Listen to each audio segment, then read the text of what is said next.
Technologies, and we're a medical device roll-up, and we have 7 different devices that we're going to be bringing to market here in the next couple of years to innovate ophthalmology and optometry in the next few years. And we're all of us that are in leadership of the company are Christians, and we hope to use this as a platform for the gospel to help make it more accessible. So I'm honored to be here with you and see you again, Dr. Wang. It's good to be with you all. Good to see you again. Yeah. Thank you for coming, Keith. Yeah, Robbie, introduce yourself, Robbie. You are muted, Robbie. Yeah, you're muted. Mute. There we go. All right. Good. All right. Hey, my name is Robbie Grayson. I am a book publisher, and I've been a friend of Dr. Ming's for several years. But before that, I owned a school, and before I was raised in Europe and came to the States, and I live here in Franklin, Tennessee, and I work with quite a few authors around the world and around the country, and I enjoy my job. Thank you, Robbie. Thank you. Robbie is the publisher of the Shi Ban Gong Bei book, everybody. I see Grace. Introduce yourself, Grace. Hi, Dr. Wang. Hi, everyone. My name is Grace, and I'm a CPA, and I met Dr. Wang last year when I visited Nashville, and I just wanted to learn about whatever you have to say. Just listen to what you whatever. It's just I think you have a lot of wisdom and knowledge. So just wanted to learn from you. So I'm just joining this meeting. Oh, wonderful, wonderful, wonderful. How's your daughter? Oh, she's doing great. She's at art camp right now. I wish she could have joined. So, but she's at art camp in Michigan. Yes, we are actually in Michigan right now. Okay. Yes. She's remarkable, remarkable. Oh, thank you. Thank you so much. Yes. I see Andrew. Andrew, introduce yourself. And let's see, and anybody else? We see Yumi, Christina, Jared, my friend Jared, and also Shen's. Okay, so we'll wait another couple of minutes, we'll start. And so I was telling Dr. Chen just a moment ago, it's always third Wednesday of every month, third Wednesday, 7:30 p.m. Central Time. And however, so the next one, August 20th, third Wednesday, the only exception is September. It will be the fourth Wednesday, so it will be September 24th. So mark it down on your calendar, August 20th, which is the next one, third Wednesday, and September 24th, which is the fourth Wednesday for the month of September. And we're getting more folks join in. I'm going to go ahead and start. Anybody want to say hello last moment?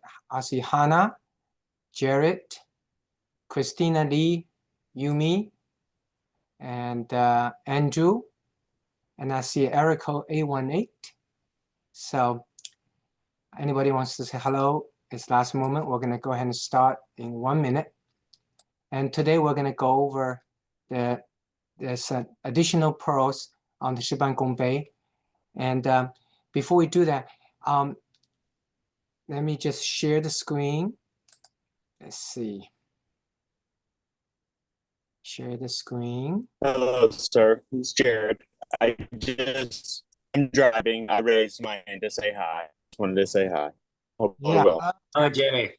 Jerry is a wild guy, very creative, very creative. And he's one of the most amazing guys I've known. He has new ideas all the time. I could hardly catch up on Jerry. Your creative thinking all the time is remarkable. And during the Q&A, we can chat a little bit about what everybody does a little bit. And thank you for coming, Jerry. So I'm going to go ahead and put the PPT on here. Let's see. Shi Ban Gong Bei 2025. Right.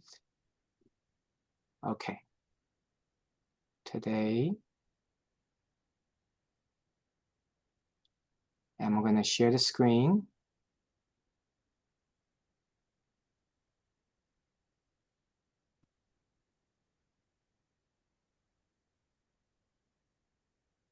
Good. Yeah, very good. Okay. So, Robbie, you can see it, right? Yes, I can see it. Robbie, can you in 2 minutes and kind of summarize why you, as a publisher, is interested in publishing this book, Shi Ban Gong Bei? In the right upper corner is the little booklet that Robbie and put out. Yes, yes, this little book right here. So, hey, first of all, where can I get a T-shirt like Dr. Chen? Oh, He's got the Good, site good, good. T-shirt. Yeah, you can see. Yeah, watch. Yeah, yeah, yeah. that's Yes. right. Yeah, I want. Please let me know how I can get a medium. That looks great. yeah. So, It's on Andrew.com. Yeah, on Andy. the website. Yeah. okay. Oh, hold on. I'm sorry. I'm trying to get my insurance guy to join the Zoom. So, Oh, okay. here, if you don't mind, Dr. Ming, if I can just take like 30 seconds to do that, and then I will give Okay. my my Okay. explanation. Yes. So Robbie will be back briefly. So I'm continue talk. As you everybody see on the title, Shi Ban Gong Bei is a Mandarin, stands for spending half the time accomplishing double. So Shi Ban Gong Bei is an ancient Chinese saying about accomplishing twice the work in half the time, combining the wisdom of East and West to accomplish things more successfully and efficiently.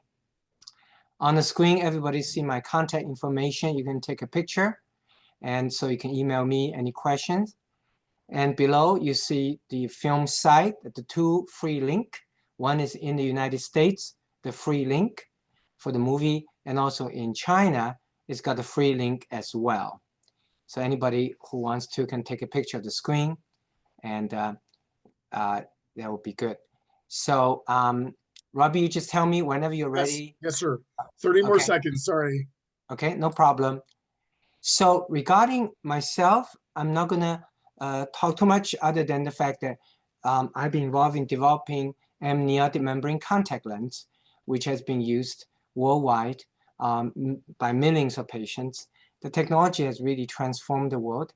And also we have a foundation to help blind orphan children. And the film Sight, starring Greg Kinnear, is film about that. Yes. And so basically, I want to kind of, before Robbie talk, is basically, this is a collection of 77 pearls that I found in my life has been effective in helping me accomplish things. One of the questions I get all the times in my throughout my life is, very often friends will say, Ming, how many hours in a day do you have? Do you have like 48 hours or something? My answer always surprised them. I always say that sometimes I feel like I have 72, 96 hours. They say, how come? Well, my little secret is in the Shi Ban Gong Bei, these 77 pearls that I'll be sharing with you all today. And these pearls I have learned from students that have been smart, I have met who are smarter than me, and also colleagues and business colleagues who are a lot successful than me. I have good fortune of working with, for example, in business, about a dozen or so people who later became billionaires. And so I have observed how they work, how they accomplish things so effectively. So today you're going to see many of those pearls. So basically, Shi Ban Gong Bei pearls is a collection of pearls, taking advantage of my background from the East and learning from the West, living here, and to find a way to make whatever you do more efficient. And in a moment, I will illustrate how much efficiency can you get by learning these pearls. And now I'm going to let Robbie summarize about the reason why, as a publisher, he is motivated to publish Shi Ban Gong Bei pearls as such. Yes. So, as I said in my early introduction, I was raised in Europe. So I, like I'm a hybrid like a lot of us on this webinar. That is to say, I've had this what do you call it? This mixture of two different backgrounds. And so when I came to the States as a young man at 18 years of age to go to college, I had a very difficult first 3 years because no one taught me how to be American. You know, I knew how to be German, but that didn't work here. And so I learned after about 3 or 4 years that I had to humble myself and learn what it was to be American. And so from that point on, I encountered several years later the Tao Te Ching. I don't know if you guys have ever heard of that, if many of you have heard of it. It was supposedly written by a gentleman named Lao Tzu. And it was actually written by a border guard who would not let Lao Tzu leave China until he gave him all of his wisdom. And this comes out to be 81 pearls or 81 little bits of wisdom. So and what I was fascinated with is that one of the early translations of this 5,000-year document translates the first book of John, the first verse of John, to say, in the beginning was the Tao, and the Tao was God, and the Tao was with God. And I was impressed by that concept because I had not ever thought that I don't know, being young, that the gospel had not come to China. But I have read probably 40 versions. I own them of the Tao Te Ching. And when I came upon Dr. Mingxu Wang and he gave me a PDF of his pearls, I was struck with the similarities of the wisdom, except this has to do with business in America. But also it kind of takes the wisdom of the West and the East and it puts it in language, little snippets, little pearls that we could benefit by. And if you're like me, they say it's hard to teach an old dog new tricks. But these are little bits of wisdom that if you mull them over, if you apply them to your life, even if you do it poorly, you will see this huge improvement in your ability to communicate with people, your relationships, and business, etc. So I think about 5 years ago, I asked Ming if he wouldn't mind if I put this into a book, and it took us about 4 years to do it. So, anyways, that's my story. Thank you, Robbie. And so 4 years, and Robbie put together those pearls that I gave him initially a draft of it many years ago. So that's the result. And the next, thank you, Robbie. I'm going to spend just a few minutes to zip through my story a little bit, some little updated news about the film site as such. I grew up in China during Cultural Revolution. I was not allowed to go to school. University was shut down and for 10 years. And I had to learn the Chinese violin, learn to dance, to avoid being sent away to labor camp for life, a devastating fate that fell upon 20 million young people during the Cultural Revolution in China. And then 1976, Cultural Revolution ended. I got a chance to apply for college. In the film site, you saw that my parents worked very hard, helped me to prepare for college. I practically have jumped over senior high school. And in 1977, I got into University of Science and Technology to study laser physics. In 1982, I came to America to study laser physics PhD. And then I wanted to go to medical school, and I was racially discriminated against. But fortunately, I did not give up. I worked even harder. So after postdoc laser physics at MIT, I was enrolled Harvard Medical School at MIT, joined MD program. In 1991, I graduated and I invited my parents over. There's a film site that's dedicated to my parents. And I live in Nashville, Tennessee, practice medicine. The reason I got 2 doctorate degrees, one in medicine, one in laser physics, was because medicine is so technologically driven. And I'm probably the one of very few laser eye surgeons in the world who also has a PhD, in addition to MD, a PhD in laser physics. I performed over 55,000 laser vision corrections, including on over 4,000 doctors. This is my joint diploma from Harvard MIT joint MD program. I met then President Ronald Reagan. And I've been involved pretty much most of my life involved trying to help blind people see. And in the film site, you saw the 5-year-old blind orphan child from India, Kajal, who was intentionally blinded by her own stepmother, who poured sulfuric acid into her eyes when she was sleeping, in an attempt to make Kajal a blind orphan child who then sing on the street, who can get more money by begging. And the film site started, our foundation brought Kajol here to America. And film site is about Kajol's remarkable journey to try to come from darkness to light. This is Kajol's eyes. And I resolve myself trying to help her and many, many other kids throughout the world who were blinded due to injury and trauma. And through research, we realized that fetus does not scar, but how can you do research on fetus without hurting a baby? And so that brings up the question whether science and faith have common ground. And I established a nonprofit organization called Common Ground Network to study if science and faith have common ground, and established the methodology through much of the teaching of Jesus Christ. And this is a Common Ground Bible study. And inspired by Jesus Christ's need to find common ground, I started doing lots of research with many other scientists, and we realized that perhaps the unborn child can heal without scar has to do with the amniotic membrane that's surrounding an unborn child. And we lose the membrane protection at the time of birth. Maybe that's why after birth we started scarring.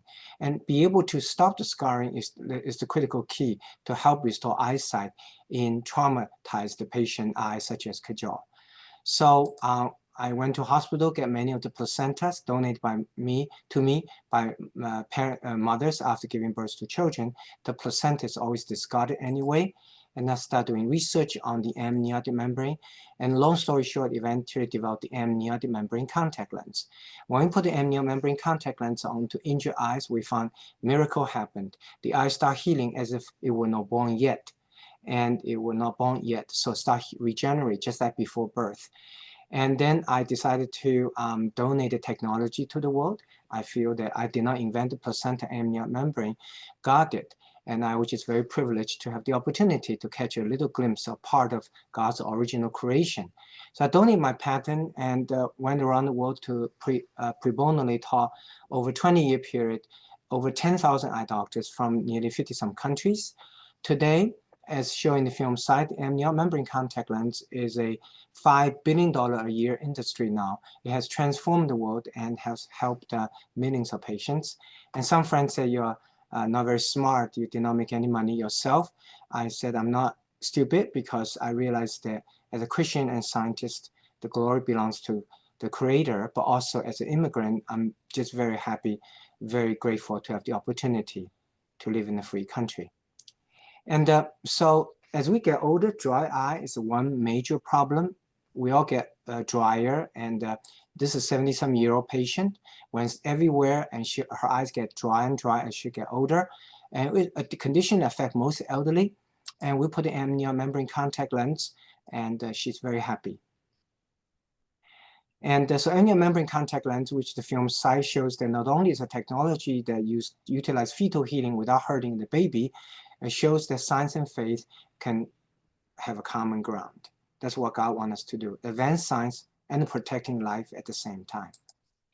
I live in Nashville, Tennessee, Music City, USA, and we have some of the best technologies. I published a paper in the journal Nature, and used to serve at US FDA ophthalmic device panel, and we are training surgeons worldwide. And this is Tennessee, the state's first femtosecond laser, first small incision LASIK, and first the laser cataract surgery, and the world's first laser artificial cornea implantation. All of us are affected by these 5 eye conditions, nearsightedness, farsightedness, astigmatism, presbyopia, and cataract. And in year 2025, we have conquered all 5 using these top 4 conditions. You can take a picture if you have any question later. And every Tuesday, we conduct educational Zoom and educating everybody. For example, left upper corner smile. LASIK surgery is going out of date. LASIK surgery is becoming obsolete. It's now being replaced rapidly by a better technology called small incision LASIK. Lower left corner, if you wear contact lenses, you don't want to have to remove at bedtime every night. I've got technology to put the contact lens inside your eyes, so you never need to remove it. In the middle, for every young lens over age 45, we got the technology in one surgery. For those over 45, one surgery can treat all 5 human eye conditions. One surgery for a young lens can treat nearsightedness, farsightedness, astigmatism, presbyopia, and cataract. So you never need the glasses to drive, you never need the glasses to read, and you never will develop cataract.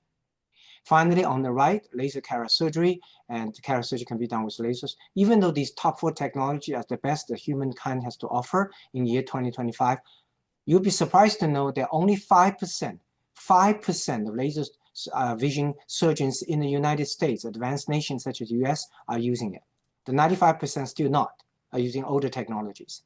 Why? It's because technology is so fast developing, and most of the doctors are strong in medicine, MD, but most of them have not got a chance to study in-depth technology. So they're learning, they're gradually gonna use this technology, I'm sure.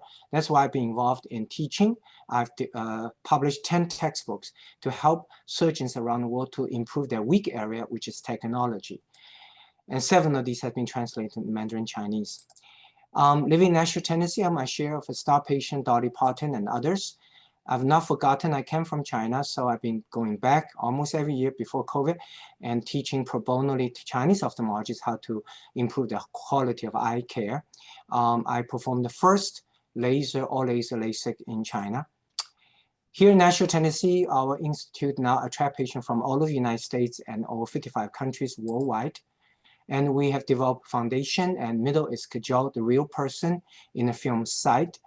And people say, why you want to spend so much time helping these kids, blind orphan children? My answer is very simple, because I used to be darkness myself during Cultural Revolution. I had no future. I was in darkness myself in my youth. So I feel I can connect to these kids today who are living in darkness. I have learned dancing during Cultural Revolution to escape labor camp, now become a hobby. I use it to help our medical charity foundation create a concept called the eyeball. And even Chinese violin that I learned during Cultural Revolution at escape labor camp has become a hobby as well. I use it to showcase the what Chinese Asian culture has to offer to the West. As an immigrant Chinese American, I feel that I'm obliged to help my adopted country, America. So I established Tennessee Immigrant Minority Business Group, a chamber of commerce uniting African American, Latinos, and Asian Americans to help each other in business and also to help America. And almost every month I speak in some church on Sunday service to talk about my favorite topic, faith and science have common ground. As a Chinese American, Asian American, we need to stand up for our rights. This is a Nashvillian of the Year, a tremendous honor. The first time a Southern city, Nashville, has been giving this award to an Asian American in its history. I teach in local university, Christian University, about faith and science. And so that's this brief summary of my life, and shows that science is necessary, is a tool, but faith is the purpose we're going to use the tools for. In my case, is to help blind orphan children.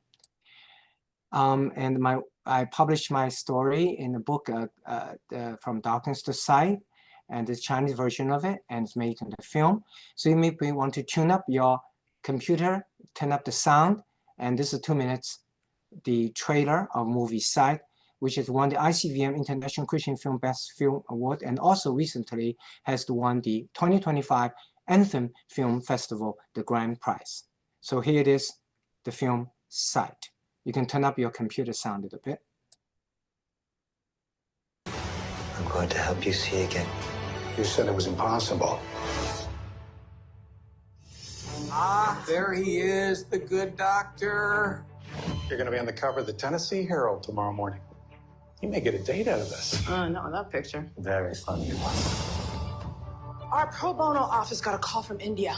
A little girl, 6 years old. Apparently, street beggars make more money if they're legitimately blind. So the stepmother poured sulfuric acid in each of her eyes. I'm going to help you see again, Kajal. Is it true that multiple doctors declared your patient irreversibly blind? Yes, I developed this new breakthrough technology. Here we go. Do you see the light? No. I can't see anything. I have this patient from India. She reminds me of some things in the past that I can't get over. The present is made possible by the past. A long time ago back in China, there was an uprising in my hometown. Many bad things happened. So you came to America. Yes. It's hard getting into medical school, but you coming from China, don't waste your time. You cannot change the past, Ming. I feel like I'm stuck. Hello, doctor. This is Maria.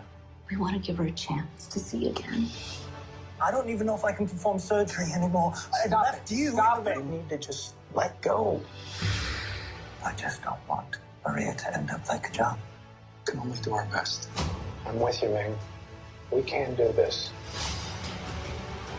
I refuse to believe there is no purpose. I will be praying for you. The John is teaching me that there's more to life than what you see. We have to keep going. Thought you said it was impossible. Can you see yourself, Maria? I'm so pretty.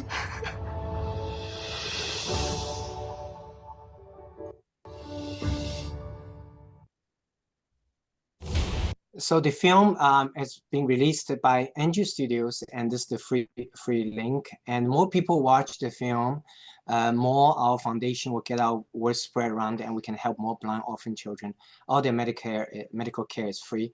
So if you can pass this free link to folks, you're helping the foundation spread the word so we can help more blind orphan children from around the world.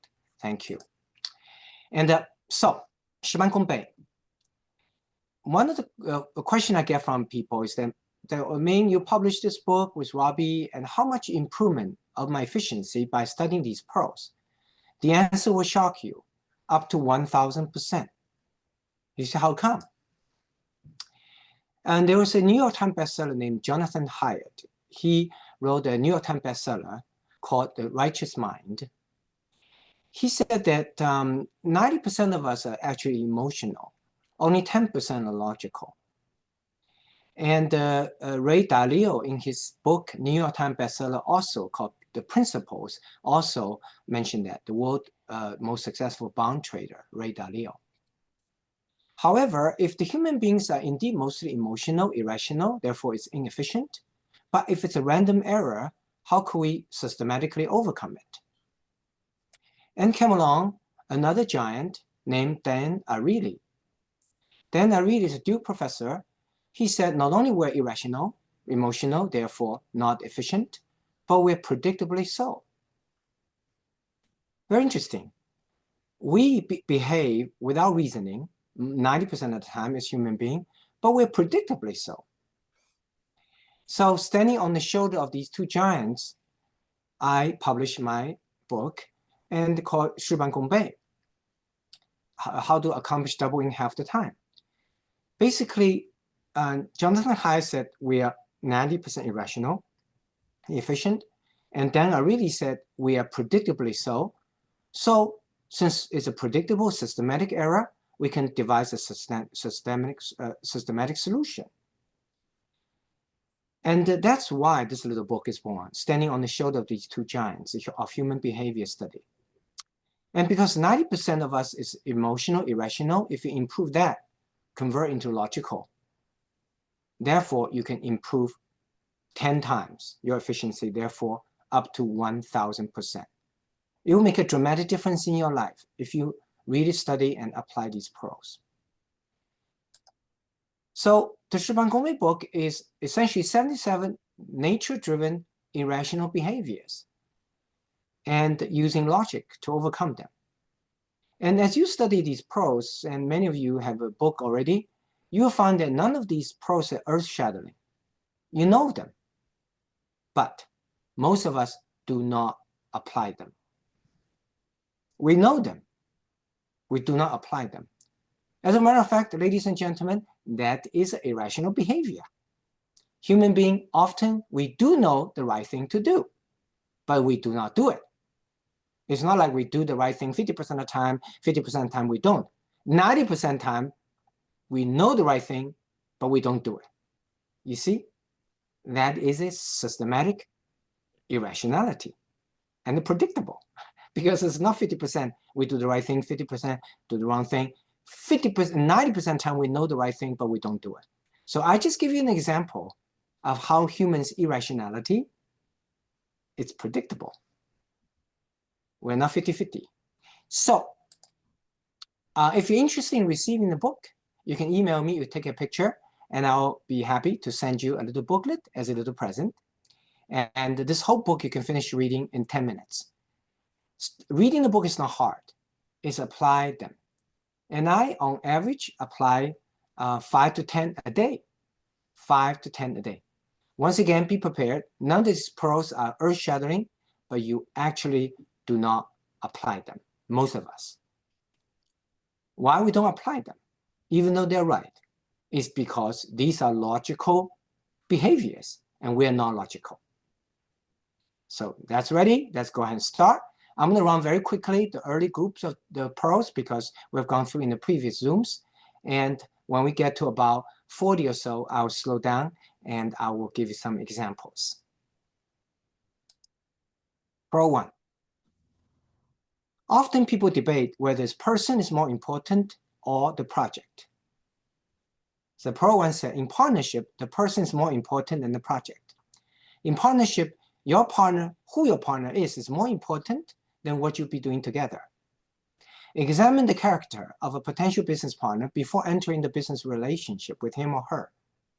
With the right partner, you may be able to do the right thing. However, with the wrong partner, you may never be able to do the right thing. So is the people always more important than the project? No. In other circumstances, the project is more important than the person. When addressing a problem, you should not focus on the personal attributes of the individual who made the mistake. If you do, you will place the focus on the person, him or herself, which may incite his or her ego, therefore create an emotional barrier that could cause him or her to never be able to see the issue itself. Therefore, you should focus on the issue instead of the person. The goal is to solve the problem and improve the system rather than blaming on a particular person. So you see, project is more important than the person in solving a problem. Pearl 3. Life is a two-way street. If you need someone to assist you with your project, you need to first do everything you can to help that person with his or her project. Then he or she will be more inclined to help you with yours. A person who always just wants to take, never give, will never be successful. Again, we all do know that, but most of us don't practice it. In fact, for example, I often get a fundraising donation from someone I don't know. And the person said, you know, Ming, I've got this thing, I need you to support financially. And I asked myself, yeah, I've known that person for a while. How come he never interact with me? Only when he needs things, he approached me. That's stupid. That's irrational. That's not logical. And that's how we behave as human beings. We only think about someone only when we need something from that person. Pearl 4. Make it easy for others to help you. If you need help with your project, you need to first accomplish as much as you can yourself. Don't be lazy. If the person from whom you need help sees that you truly care about your own project, that you have already done as much as you can yourself before you ask for help, he or she will then be more willing to assist you. Furthermore, the more you have done yourself prior to asking for help, the less he or she will have to do. So the easier it will be for him or her to do it, to help you. I cannot tell you how many times I made the same mistake. And I cannot tell you how many times that some people ask me for help. When I look at the project, him or herself has hardly done anything. So there's a contradiction between what he or she said to me and his or her own behavior. He said it's all important to him, but yet he has not done his best himself. So his action contradicts his words. Pearl 5. Why am I here today? Whatever you're doing, always be willing to step back for a moment. Look at the whole situation and ask yourself this key question. Ultimately, what is the reason or purpose of me being here today? You may say, really? We all behave that way? Absolutely. We have the natural tendency to jump into working on a project, busy, and halfway through, forget what the heck I'm doing that for. Number 6, identify the number one task. When faced with many challenges, rank them in order of importance so you can devote most of your attention to the number one task. The ability to rank lies at the core of human experience. As a matter of fact, let's say you're 35 years old, 45 years old. If I ask you, what do you have to share, having walked on this planet for 45 years? If you ask me, Ming, what do you have to share, have you walked on this planet for all these decades? Really one thing. Only one thing. I have learned how to rank. How to rank. When I was young, I have no idea what's important. And now, the older I get, it's clearer to me what's important, what's not important. Pro 7, apply logic to everything you do. Apply logic to everything you do, whether it's big or small. Ask yourself this question. Does it actually make logical sense? And how can I more logically solve this problem? It's everything. You look at the way in your company, in your business, how it's run. We as human beings do not logically think. We do things along the way what is always have been done. And very often has no reason, just the way it has been. And it's inefficient, it's irrational. Guess what? We don't analyze, don't use this pros. We just keep on doing the same inefficient way. Pro 8, check things orthogonally. When you check something for accuracy, try not to use the same method that you have used to obtain your initial result to begin with. Because if there was an error with the method, you will likely make the same mistake again because you're using the same method. You're much more likely to catch an error if you use a complete different and unrelated, therefore called orthogonal in logic method in the second time. It's fascinating. When we try to figure out if we have made a mistake in something, we, against reasoning, we use the same method. Whatever the pitfall used to be, you'll fall into the same pitfall again. That's not logical. That's not efficient, but that's human being. So apply orthogonal logical. I can give you tons of examples, but today we're not going to spend time. Pro 9, focus on content before form. Content is more important than the form, and substance is more important than the formality. You may say, you mean most of the time we pay attention to formality? Not only that's correct, 90% of the time. 90% of the time, human being pays on the formality attention and forget the substance is more important, the formality. As a matter of fact, I will challenge all of you. Why do you think human natural tendency is to focus on formality, the form, rather than substance? Once again, our natural behavior, every single one of the 77 pros is tackling one natural, irrational, emotional, and therefore inefficient human behavior. In this case, Pro 9 says that most of the time we naturally focus on the form rather than substance. So I'm going to challenge you. Why we naturally do that? It seems stupid, isn't it? I will not give you the answer. I want you to think about it. Pro 10, focus only on what you do and the things you can control. Don't worry about what others do. Focus only on what you yourself can do.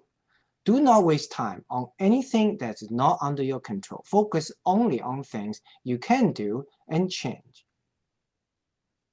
Think about it. How often you talk to Johnny and Johnny is, hey, Johnny, let's do that. Johnny will say, well, maybe others don't like it.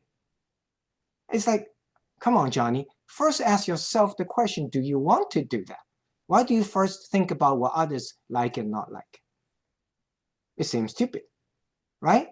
Why do you focus on things you don't have control? So here's the fascinating question once again. Guess what? Most of us tends to focus on the things we do not have control, naturally. So if you recognize this native, natural weakness, inefficiency, irrationality, and intentionally shut yourself from anything that you don't have control, don't worry about it. You'll be dramatically improve your efficiency. Again, the question, ladies and gentlemen, why do we behave that way? Why in the world human being tends to reflexively, without thinking, natural behavior, It's focused on things we do not have control. That seems totally counterintuitive, isn't it? Stupid, isn't it? But we do naturally behave that way. 90% of the time, when we figure out something didn't work, we look at somebody else's fault first. Why is it? I will challenge you. Why we naturally behave that way? 11, learn from others' mistake. Learn from the mistakes of others, so hopefully you won't have to make the same mistakes again. This is one of the hardest things to learn. When we are young, your parents say, Johnny, don't do that. Guess what? I just have to do that to make the mistake, and then I learn. If we can somehow become a little bit more logical, don't have to experience the suffering and learn logically what others teaching, we'll be so much better off. But it's almost impossible to do this pearl. But at least a direction. Every day I read my little booklet and I apply 5 to 10 pearls every day. 12, stay focused on the point. Don't be distracted by the examples that people use. Always keep on focus on the issue itself. This is a fascinating pearl. I've realized that as I mentioned, some of the billionaire friends that they end up to be billionaire and very successful, and I watched many of them, and they have a dramatic ability to focus on issue, not be distracted by examples. It's a fascinating. When you talk to Johnny, if you don't pay attention, you start giving an example, he will be distracted by an example. Forget what's the point of all. And human beings behave that way. Fascinatingly, why? Once again, at least recognize it.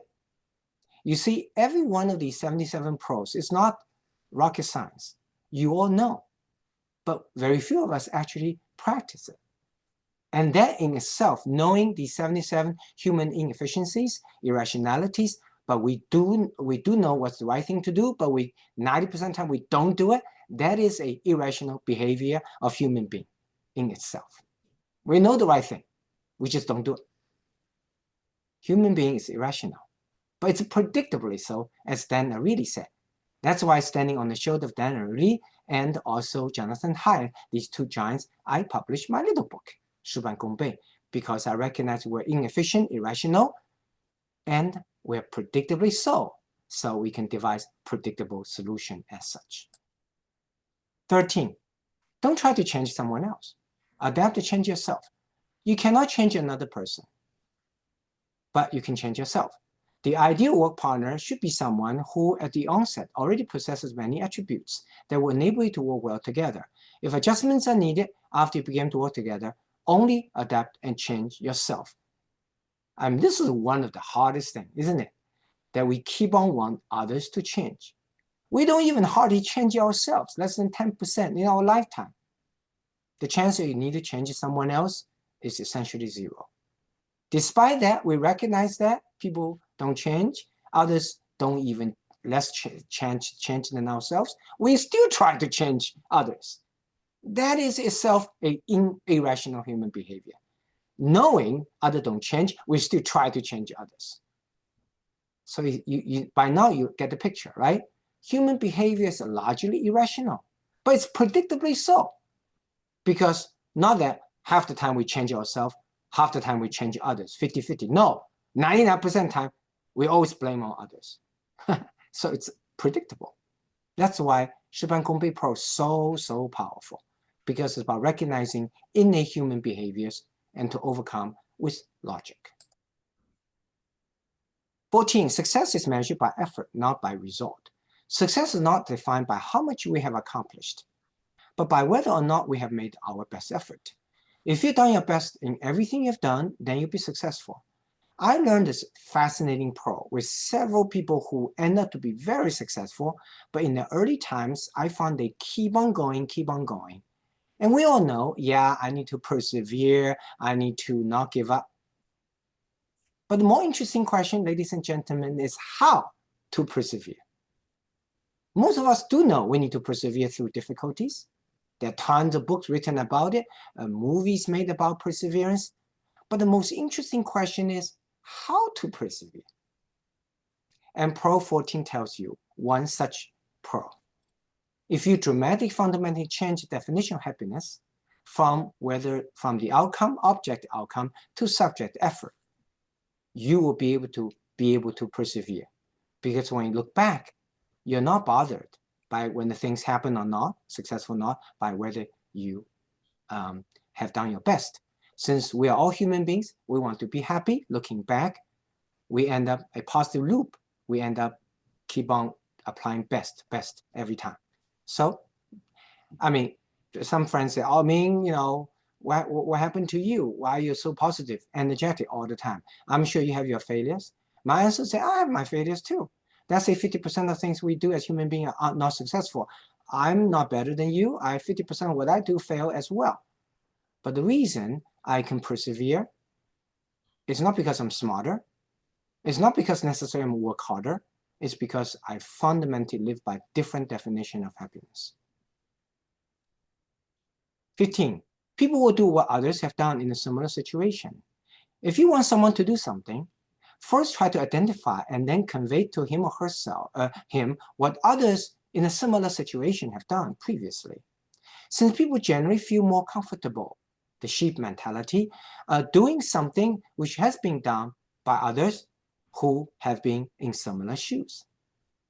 I learned this in many circumstances, in particular from a fundraiser for a nonprofit organization. And some of the very successful fundraisers, they don't go to a potential donor straight. They do a research, find out other people's in their potential donor's shoes, what they have done, and just bring it up. Most of the people say, "Oh, Johnny did, it was same situation as me and he donated. I guess it's worthwhile. I'm gonna go ahead and donate." See, people will make a decision when they feel they have no decision to make. One more time, people will make a decision that you want them to make when they feel they have no decision to make. 16, can I do this a little bit better? Whatever you're part of, whether it's a process or product, always be willing to ask yourself this question. Can I do this a little bit better? I mentioned before that 20 years ago, I started business with another person in the eye business. And I find that very fascinating that everything we discuss, he always want to do just 1% better. I say, what's the big deal, 1%? But 20 years later, he's worth $47 billion US. Because cumulatively, you can do eventually a lot better than others. 17, help others recall what the issue first. When you follow up with someone on an issue, remember that although you are fully aware of it, since it's your own issue, he or she may not be. So first try to help the person recall what it's all about. So he or she wouldn't have to spend extra time, him or herself, to figure that out. If the individual has to do that, he or she may very well end up not doing the things you want him or her to do to help you, because it just seems like too much trouble. And remember, it's not even his or her own project to begin with. I'm sure you all have the experience that Johnny sent you emails saying, "Hey, Nancy, have you thought about the things I sent you 3 months ago, my project? I need your help. What are you thinking now? Are you going to help now?" Then you say, "Come on, Nancy, I forgot. It's your project. I forget what the project is. That's 3 months ago. I mean, you want me to check my email and find out? Come on, don't be stupid." You see, people behave that way. They don't remind you. So if you want someone to help you, make it easy. Remind them what the project is, because it is your project. They do not remember. 18, always be prepared to back up a plan. Whatever you do, going to fully prepared with at least the plan B or sometimes plan C. When something unexpected happens, you're not already prepared with an alternative plan, then going back to the drawing board is a total waste of time. You know, people ask me, "Oh, Ming, you know, you've done surgeries. I've done 55,000 laser vision corrections, including on over 4,000 doctors. And what's your secret of success?" My secret is very simple. I always over-prepare. Most of the surgeons go into operating room with one lens, sometimes two, A and B. I walk in, all my surgery done in my career, I walked in with A plan, B plan, C plan, and D plan. I never have to go out of surgery room, whatever happened, because A plan covered 99%, B plan covered the 1%, and C plan covered 0.1%, and D plan covered 0.01%. So you say, Ming, come on, we don't behave this way? Absolutely. We know the backup plan, but we don't do it. For example, you may get a call from Nancy. Nancy saying, hey, Johnny, Eric said we need to go out for dinner Wednesday night. Do you have time? Then you say, well, Wednesday night actually, busy. And how about Thursday night? Then Johnny goes back to Eric. And Nancy said, Wednesday night is not, how about Thursday night? And Eric said, well, Thursday night I'm busy. How about Tuesday night? Then you go back to Nancy. Eric cannot make Thursday night. But about Tuesday night? And Nancy said, well, sorry, Johnny. Actually, Tuesday night I'm busy as well. How about Sunday night? I mean, back and forth, wasting of time. Logical way is when you initially get your date from Eric, you don't just get one date, you get 3. You say, okay, I'm going to talk to Nancy now if she's able to go out dinner with us, Eric, but give me 3 dates after a week. Okay, Tuesday, Thursday, Monday, whatever. Then take the 3 options, or even better, 4 options to Nancy in one phone call. You solve the problem. How much time you saved? 400%. See that? It's incredible. We know this, but we don't do that. We just keep on back and forth and wasting our time. Don't prepare ABCD plans. Improve the system itself, Pro 19. When solving a problem, don't be satisfied with only solving the problem itself. Instead, try to examine the system from which the problem arose in the first place, and find a way to improve the underlying system itself. It's fascinating. We all logically know when there's a problem in the system, it comes from system itself. It's not a random occurrence. But so few of us actually see through the problem and trying to spend time figure out the system problem. We just fix the problem itself, and next time, we just repair a hole in the net without thinking about why the net has a hole to begin with. 20, identify the real intention of a person. The real intention of drunkard is not so necessary in the wine. Sometimes someone may appear to be wanting something, but he or she may actually want something else. The real intention of a drunkard is not necessary in the wine. It's come from Chinese idiom. And it's interesting. When somebody comes and talk to you, we as human beings just jump right into whatever the impression we have, the first impression, what he or she wants, we go right at it.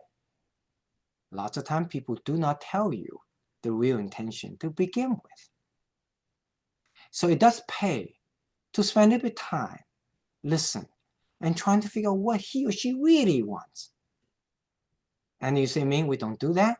Absolutely. Most of us, myself included, we are inefficient. We jump at it, our first impression, what the person wants, and spend lots of time dealing with that, and halfway through is not what he wants at all. 21, listen and then speak. Listen first, let people finish what they're saying, and then speak. If you wait, you actually will avoid speaking prematurely. It's fascinating, Pearl. We as human beings are so eager to talk, and often when people is halfway through, we start answering, and then how often you hear your friends tell you, hey, Johnny, that's actually not what I mean. You just waste 50% of your time. So by adhering this particular Pro, you actually improve your efficiency 100%. 200% time, it becomes 100%. So think about it, you double your efficiency, just this Pro alone. 22, among life's uncertainties, identify the few things that are indeed certain. When faced with many circumstances, identify among them the few things that are indeed certain, and then hang your hat to it. It's interesting that I met this professor in ophthalmology, and he was so smart. He always got it right. And finally, I pulled him to the side. I said, Dr. Savino, how did you get it? He said, Ming, since nobody asked me, but since you asked me, I will share with you. I found the human tendency is swim among uncertainties. Oh, this could be this could be that. Now I have a Trump trade war, so this could happen, that could happen, A could happen, B could happen, C could happen, D could happen. But Savino said, I don't focus on uncertainties as human nature dictates. I look at the 20 different possibilities of trade war and ask myself, what is certain? My decision will be based on that certainty. Then you say, okay, since you're talking about the Trump's trade tariffs, it's all uncertainty, right? It's all kind of negotiation going on. We don't know what's going to happen, right? Is there a certainty? Applying this pearl, focus on the certainty, ignore the uncertainty. I will give you the uncertainty. You say, what? There's a certainty in this trade war? Yes. Okay, let me share with you certainty. The certainty is this. We know the cost of goods in America will increase. That's a certainty. Isn't it? Have you realized that you have not focused on that certainty? You keep on talking about uncertainties? That's human nature. So here's the interesting thing. Why in the world we are so inefficient, so irrational, so emotional, just jump at the uncertainty, swim on something. Could be this, could be that. Johnny could be this, Nancy could be that. Why aren't we more logical? I just focus, because if you make your decision, business decision, on certainties, you're more likely to be right. Of course. So ladies and gentlemen, let me ask you, why in the world human being behave so irrationally, inefficiently, emotionally? It's stupid to swim among uncertainties. Again, I will leave the question to you. I will not answer. I have my answers, but I want you to think about it. Why we behave naturally this way. But the point is, 99% of your business competitors behave this way, but if you're the 1%, recognizing this, in making your business decision, among 20 different uncertainties, ask yourself, is there anything certain? Even if there's only one or two, make your decision based on that. You will be more successful than 99% of people. Just apply logic, overcoming human innate illogical behavior. Pro 23, at least try. If you don't even try, you have zero chance to succeed. But if you try, even if you only have 1% chance of succeed, you are still better than 0%. It is fascinating. It's fascinating. This is common sense, isn't it? If you try something, even if 90%, you still have 1% chance. But very often we sternly just refuse to try. 0% is better than 1%. And you say, man, that just seems so stupid. We are, myself included. Human being is irrational, emotional, illogical. We rather live with 0% rather than try the 1%. Isn't it fascinating? Pro 24. 3 criteria determine if you do need to solve a problem. You know, in life, you always have problems. But it's fascinating that I saw this guy that I've known many years ago, and he became extremely successful. And I've been watching him, how he does it. Before he solved a business problem, we have been together and many different projects, and he applied these 3 criteria. And I found that most of the problems we face, he don't bother to solve at all. You say, what? He does not solve the problem. Correct. So he applied these 3 criteria. First, he asked, does the problem indeed exist? Then you say, come on, man. You mean human beings sometimes imagine a problem? The problem doesn't really exist? True. It is true. Very interesting. Second, even does exist, the problem is a big problem. You'll be surprised that often when you analyze this second criteria, you find the problem even exists. It's actually a small problem. Why bother solving it? Third criteria, even the problem exists. Even if it's a big problem, here's the question. Do you have to solve it? Do you have to solve it? I can't tell you how often we jump in to solve a problem that it does not really need to solve or does not need to solve at that moment. Applying these 3 criteria, he finds 99% of the problem he faced does not need to be solved. Well, I'm here busy solving all the problems and being efficient, and he became a billionaire. 25, on what does human happiness depend? It is not how much you have. It's not how much you want. that determines your happiness. Human happiness depends on the distance between how much you have and how much you want. The smaller the distance, the happier we are. It's really, really interesting that, you know, like I took care of my Alzheimer's disease father-in-law for 5 years. He was living with us and we were so worried. Our father is not enjoying life. Every day he's sit there doing nothing. He must be bored. He's not going out, enjoying life, listening to concert and everything. And we are so worried about him and da. After reviewing myself this pro, I realized that I was totally wrong. Actually, he is a lot happier for the last 5 years than me because he doesn't want much and he has what he needs. I'm the one who's stressed out looking at him saying, oh, he wants to listen to a concert. Come on, he has no desire to listen to a concert.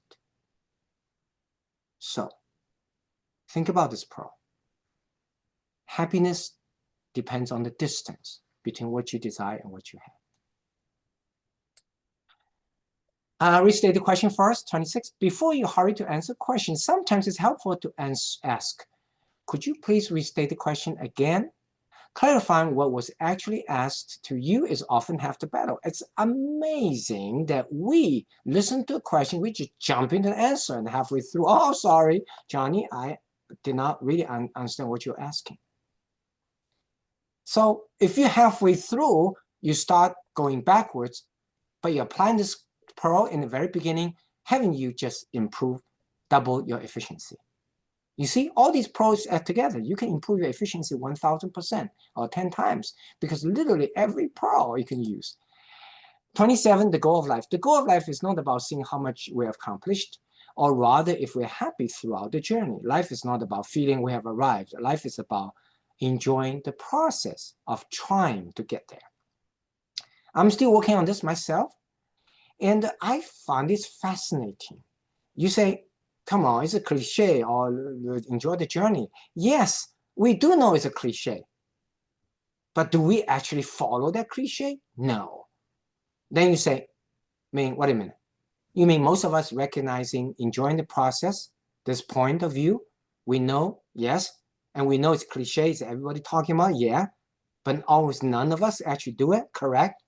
You see, that itself is an irrational behavior. We actually know the right thing to think about life, but we don't literally do it. 28, you can actually change the reality around you. This is a fascinating pro. We tend to think, there's no way you can change the circumstance around me. No, you can actually change the circumstance around you. You say, what? The traditional wisdom is that you cannot really change your surroundings and the reality around you. It's actually wrong. In fact, you can.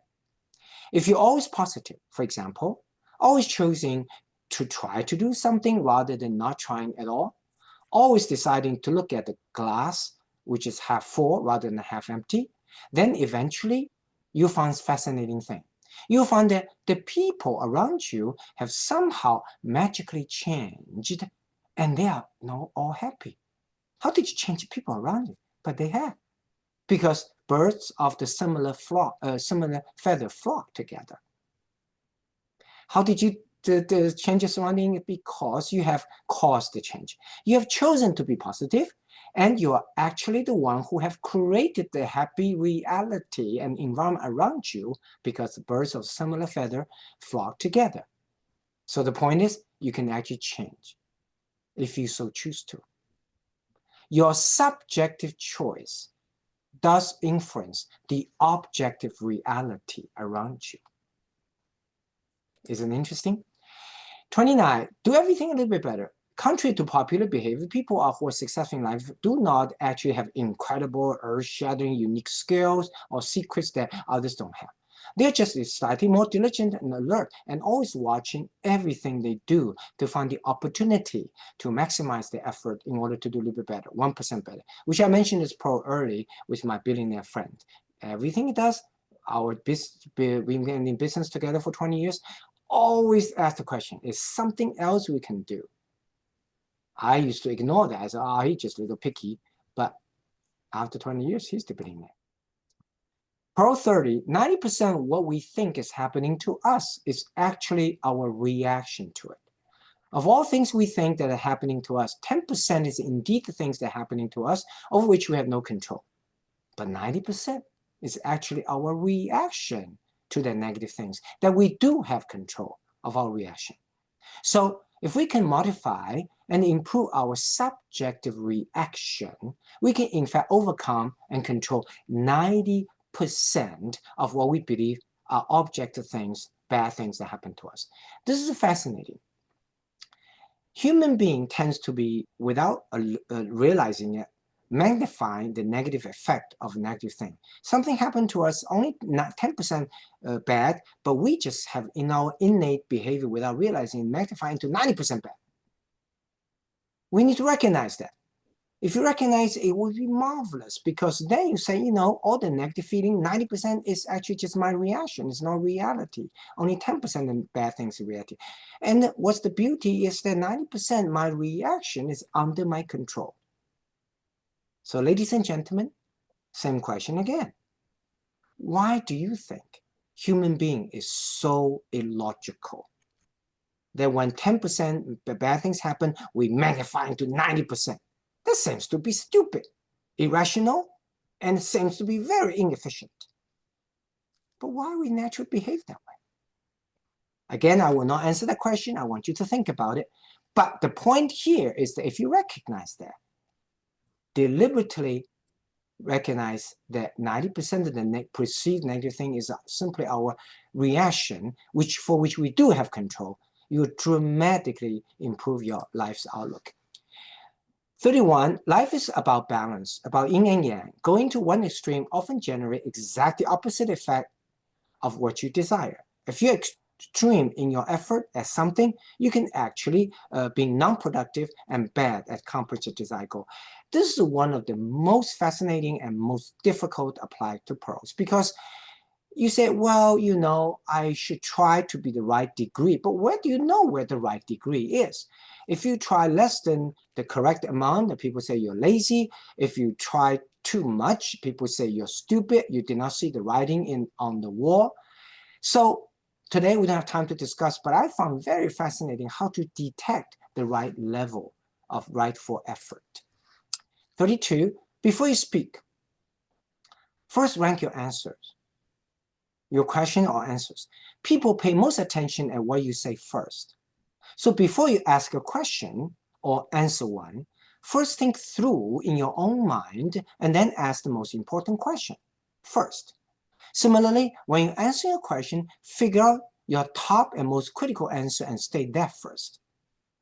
It's interesting that human beings, we only pay attention of the first thing people say, 100% attention. Second thing they say, you only pay 50% attention. Third thing people say, you only pay 25% attention, etc., etc. So when somebody asks you a question next time, hey, Nancy, why do you think that's the case? Don't just blur out whatever comes to your mind first.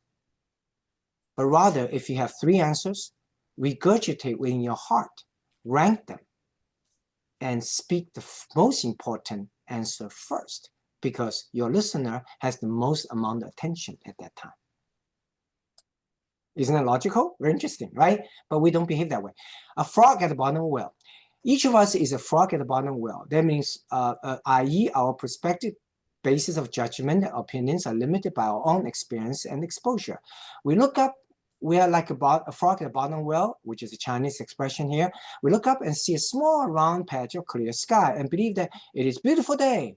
However, when we climb out of the well up to the ground level and we are able to look around the whole sky, we may realize actually it's a cloudy day. We just happen to see a small patch of sky that we're able to see which that patch of sky is clear. That is actually, the little patch of sky is not representative of the whole situation. Again, do we recognize each of us as limited life experience? Where each of us is a frog at the bottom of a well? Of course we know that. But do we apply that when we make a judgment, when we make a statement? We don't, myself included. I always believe I'm right. What I'm saying is the rightful truth.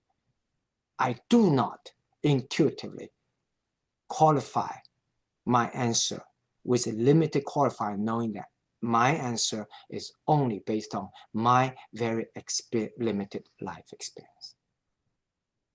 But if you recognize this pearl and be a little bit more humble, and you actually be more willing, just like the frog at the bottom will be willing to climb up to the bottom, the ground level up there, and see the whole sky and make a judgment on the larger amount of evidence. 34, the goal of communication. The goal of communication should not be just a chance to just talk. You know how many times you go to social events, Johnny just come around and keep on talking. He's telling you his brother, his sister, his uncle, and you look at it and say, Johnny, do I know your uncle? Do I care to know? He's clueless, he's just keep on talking. As if the goal of communication is just for the sake of talk, for the sake of talk. The goal of communication should be making sure the listener do understand what we're talking about. Don't just keep on continuing to talk and be oblivious of whether or not your listener understand or even care what you're talking about. It is a fascinating. And you say, come on, man, you mean we behave that way? We just don't pay attention to whether people are interested in what we're talking. We just keep on talking, talk for the sake of talk. Well, I leave that to you. Start observing tomorrow. All the people who talks in your life, you realize this pearl is absolutely correct. Literally, most people, they just want to hear themselves talk without realizing the goal of communication is to get your message across. But if you're the one who recognizes this innate natural tendency and really spend time to really figure out, people will be interested in what you're talking about now, then you will be a lot more effective in achieving the goal of communication. 35, the best teacher. The best teacher is not someone who knows the most. Interesting. We say, oh, someone knows the most, or geology, he must be my best teacher. No. The best teacher is not someone who knows the most. But the best teacher, rather, is someone who knows the most of what his or her students know. Really think about it. 36. People may be wrong, but they still want to be respected and heard. Although people may be wrong, they still want to be respected and heard. So respect them and let them fully express their opinion and consider carefully what they say. Because so often, I myself included, making a mistake. I hear Johnny say something and I think he's wrong. I just halfway through, I just cut him off. I say, Johnny, you're wrong. No. Johnny is right or wrong is secondary in this communication. First, Johnny wants to be respected. That means he needs to finish what he's talking about. Just think about how few times we actually apply this pearl. 37, left and right brain. 1 + 1 more than 2. A right brain, which is creative, dominant person, supposed to be creative and artistic, and one is considered left brain, supposed to be rational, logical. However, we should not be limited by these classifications. You know, somebody say, I'm right-brained person, so I'm not good at these logical things. Instead, what I find is that engage your right brain to help you with logical tasks and apply your artistry to, use the brain across use. For example, when I face with a logical problem with eye surgery, which is a science, I use my artistry, use my right brain.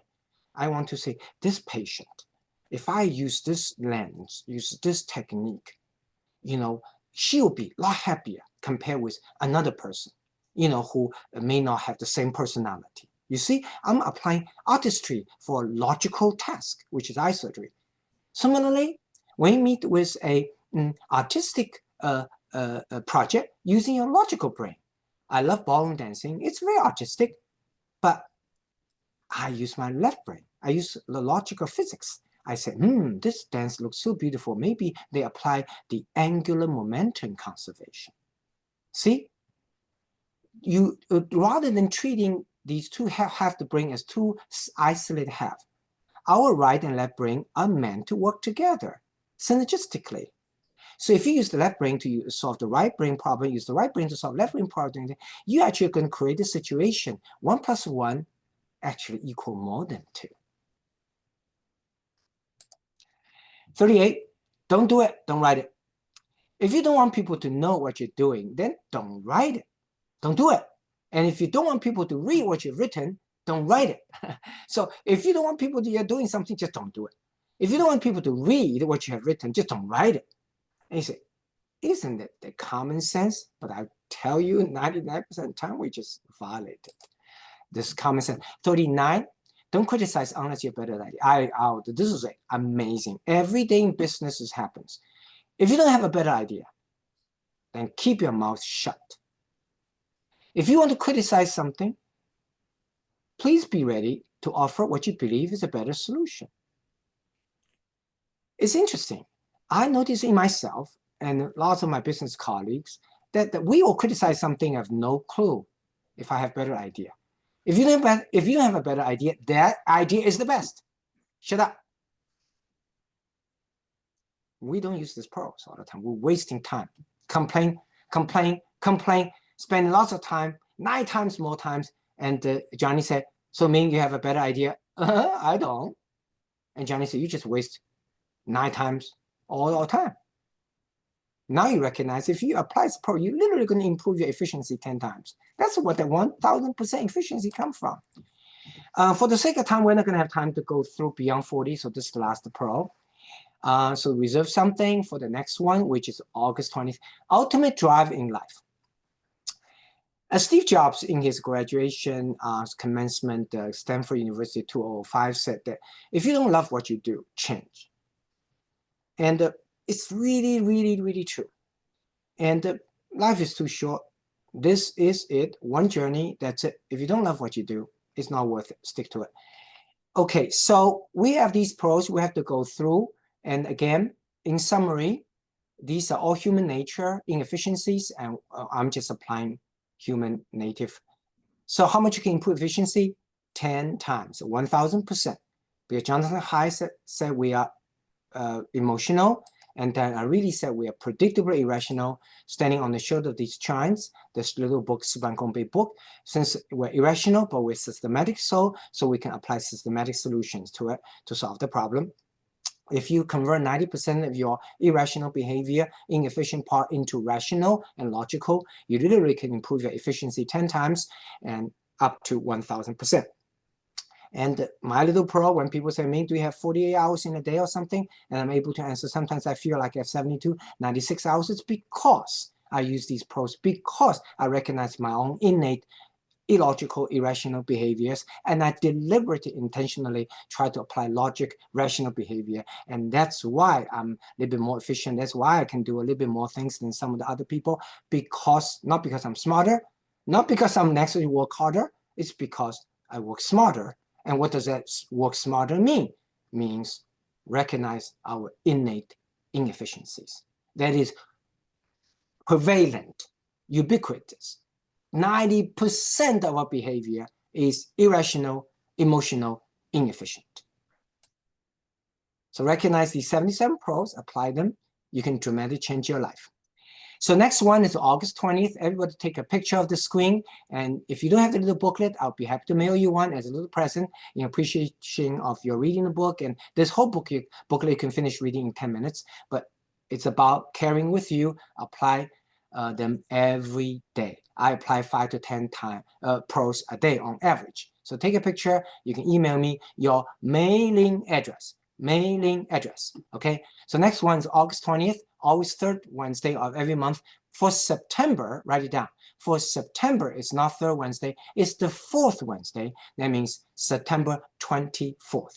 So next one is still third Wednesday every month, August 20th.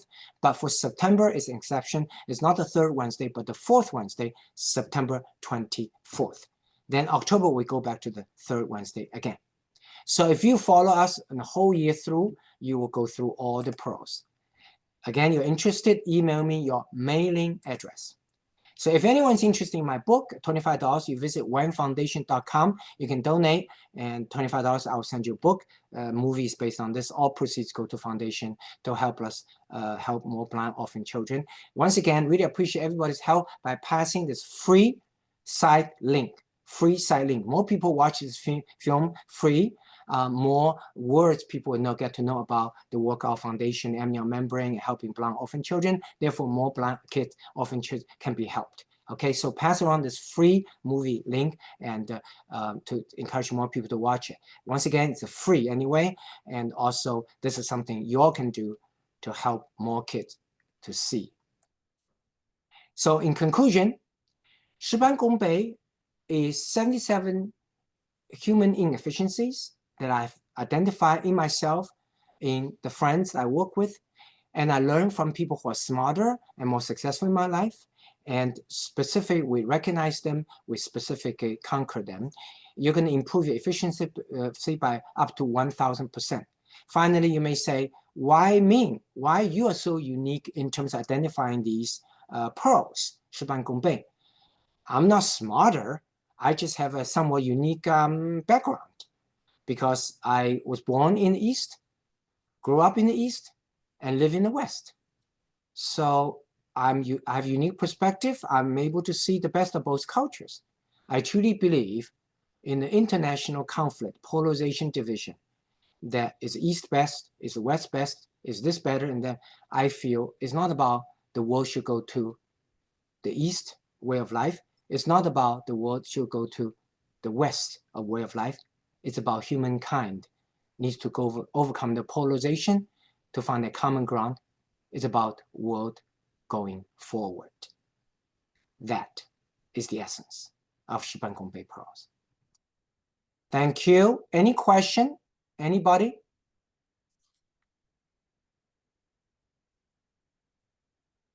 And I want to thank Dr. Chen again for hosting. And Dr. Chen will remind you August 20th, the next one, third Wednesday in August. September is fourth Wednesday, September 24th. Okay. And really appreciate Dr. Chen. How many people on your network now, on your email list? Oh, almost 2,000. 2,000. Okay. Yeah.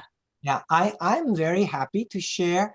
Again, some people say, oh, Ming, you're so smart, is showing you're so smart this year. No, it's not about that. It's about I'm a human being as well. I make those same mistakes all the time. It's just that I took the time, I observed myself and in my friends, the plus and the minus, and I wrote it up. And I'm much inspired by Jonathan Haidt and then I read these giants of human behavior studies. So I'm just sharing a little bit, just like, you know, the human life experience is the pebbles on the beach and the trillions of pebbles. I picked up one and I want to share a little pebble, just like Newton said, life itself is the vast ocean right in front of us. Any question, anybody? We gotta, oh, before you, Dr. Chen, I want to put in the chat room some information. Okay. I forgot to do that. So I'm gonna go ahead and type it. So can you put the chat? Okay. Yeah, you enable the chat. Oh, yeah, make sure you enable the chat because, you know, people questions throughout the talk and I just recognized the chat has been inactivated. So Dr. Yeah, I will put it. Yeah, Dr. Chen just reactivated. So everybody, I'm putting in the chat room my email, my WeChat, also my website. Anybody has any question? And also I want to tell you the next Shi Ban Gong Bei is August 20th and September 24th. And it's always Wednesday, 7:30 p.m. Central Time. And I'm going to put the Zoom number.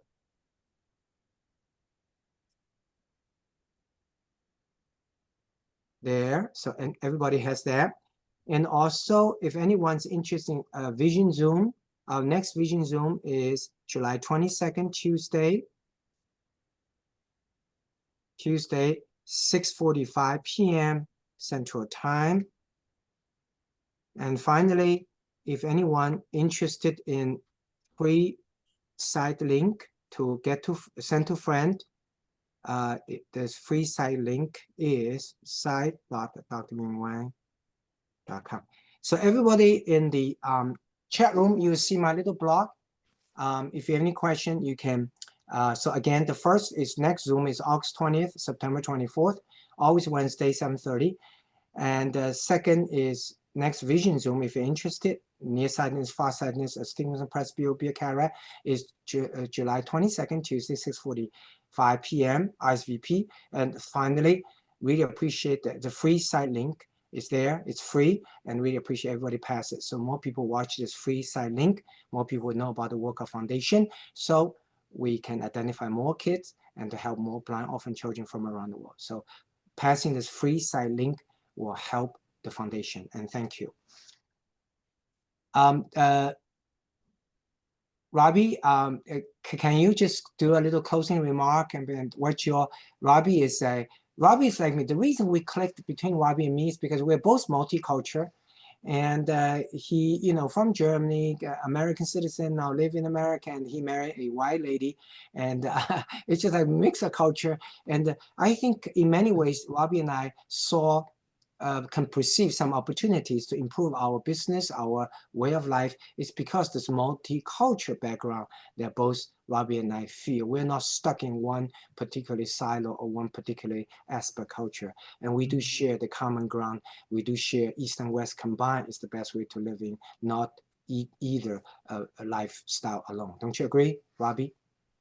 I do. And I also have to say, each time I hear you speak, I wonder if I understood the pearls as well as I thought I did when I published the book. But this is just remarkable. I mean, as you speak, I'm seeing formulae in my mind in terms of, I mean, improving 100% of a behavior just by pausing and recalling. This is just remarkable. So thank you very much. I mean, I'm probably as very grateful and kind of overwhelmed as many people on here tonight.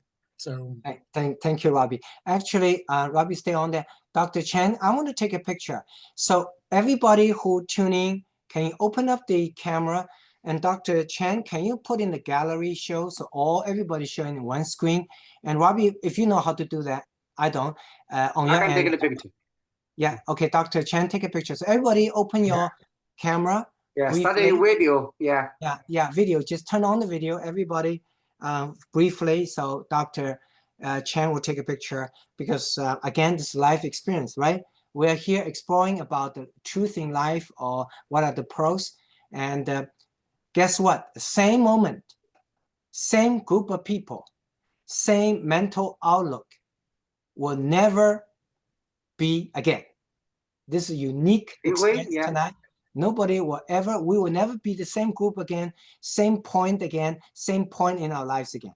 So it is once in a lifetime opportunity to experience what we experience about pro in life. So everybody take a picture, then we take another one holding the thumb. So okay, everybody hold the thumb. Smile. 1, 2, 3, cheese. Cheese. Take another one. Okay, one more.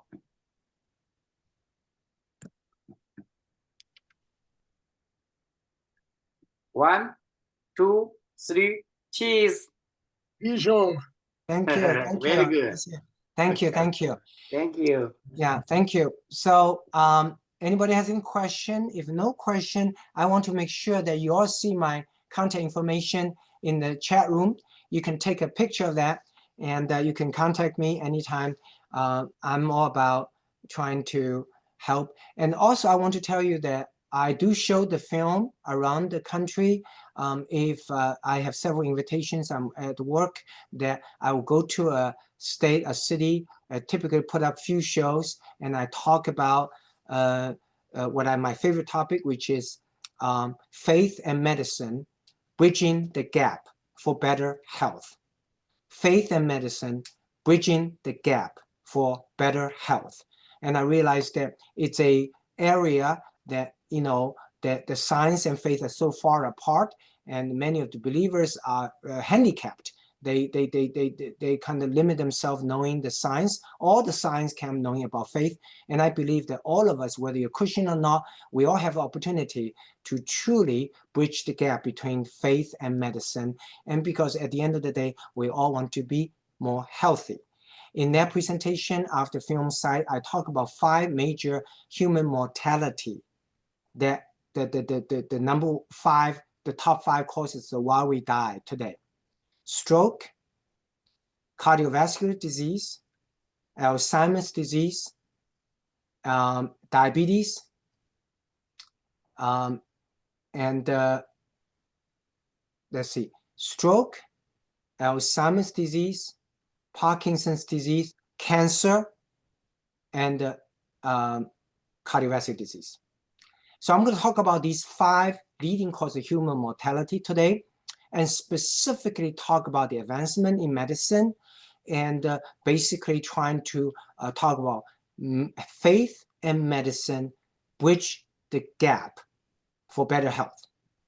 Because I have problem that sometimes people, believers, on Sunday, I've got a headache, everybody pray for me. I don't believe that pill stuff. Then this past Monday, 8 o'clock Monday morning, pick up the phone and call his doctor. There's inconsistency there. And I feel we all have the opportunity to not only have a faith perspective, which is the purpose of life, but also have a science perspective. So my talk going around the country, showing the film, and let's give this presentation after film show is called Faith and Medicine, Bridging the Gap for Better Health. So if you are living in a part of the country, you say, we may not have the ability to create 5 film shows for you, Dr. Wang, could you do a Zoom? I'll be delighted to. I'll be delighted to. And finally, I want to give you one example of Alzheimer's disease. Journal of American Medical Association just came out with a multi-year study over 10,000 patients. You may think Alzheimer's disease, there's nothing we can do, dementia. No, the study has shown 50% we can actually do something about it. You say, what? Here's the thing. The recent study JAMA published, it shows that even though the incidence of disease, dementia is genetics basically, but the severity of the disease we can largely control. As a matter of fact, if you do these 5 things, you can reduce your severity of dementia eventually by half. You say, what? I can reduce my severity of dementia by half? By something I do, I have total control? Yes. Remember, one of the pros today is don't worry about things you don't have control, the genetics. Worry about something you can control. So what are the 5 things? You can literally reduce your severity of Alzheimer's disease by 50%. That's an example of things I talk about in my talk after showing the film site. Faith and medicine, bridging the gap for better health. These are 5 factors. Number 1, studies have shown that if you're curious, learn more things, you build a bigger reservoir of knowledge. Even if your Alzheimer's disease decreases half of your memory, you still have plenty of memory and mental capacity to function normally. So build your reservoir, be curious, learn more knowledge. Second, avoid head trauma, obviously, like Muhammad Ali. And number 3, the head trauma. Number 3 is systemic disease. We do know that, diabetes, hypertension. Number 4 is sensory input. If you can see, you cannot hear, do something about it, because more sensory input, even though you cannot produce more brain cells, we're all born with a fixed number of brain cells, and that is dying every day. We can make more connections on the existing number of brain cells. Okay, the more connections made is by you have more sensory input. So see better and hear better. Finally, making friends. More social connection, lack of social isolation actually make each of your neuron, even you cannot increase the number of brain cells, you can make each brain cell have more connections. Make each of your brain cells a super brain cell by having more connections, more knowledge, more sensory input, and more friendship. So these are type of talk that I'll be giving through medical knowledge and literally can change the life and change the aspect level and can significantly impact our top 5 mortality humankind that the people dying from, which is again, cancer, cardiovascular disease, Alzheimer's disease, diabetes, hypertension, and cardiovascular disease. Okay, So if you're interested in a talk like this, faith and medicine, bridging the gap for better health, email me in the chat room. I'll be happy to do a Zoom with any group, or if you're in a part of the country you want me to come, then you need to organize 5 organizations. Each organization get one in-person talk as such, and also they need to show the film once, because I want more people to see the film, even free, so that all those film shows free. And I just want more people to know our foundation, just like I appreciate everybody's help to pass the free film link site to as many people as you can around the world, so we can identify more kids, can help them. Thank you. God bless you all. Thank you very much. Thank you. See you great. August 20th. Yeah, great to Wednesday, see you. Very helpful to our life. Thank you, Dr. Wang. Thank you. Thank you, Dr. Chen. Thank you. Bye-bye. Thank you. Bye-bye. Bye.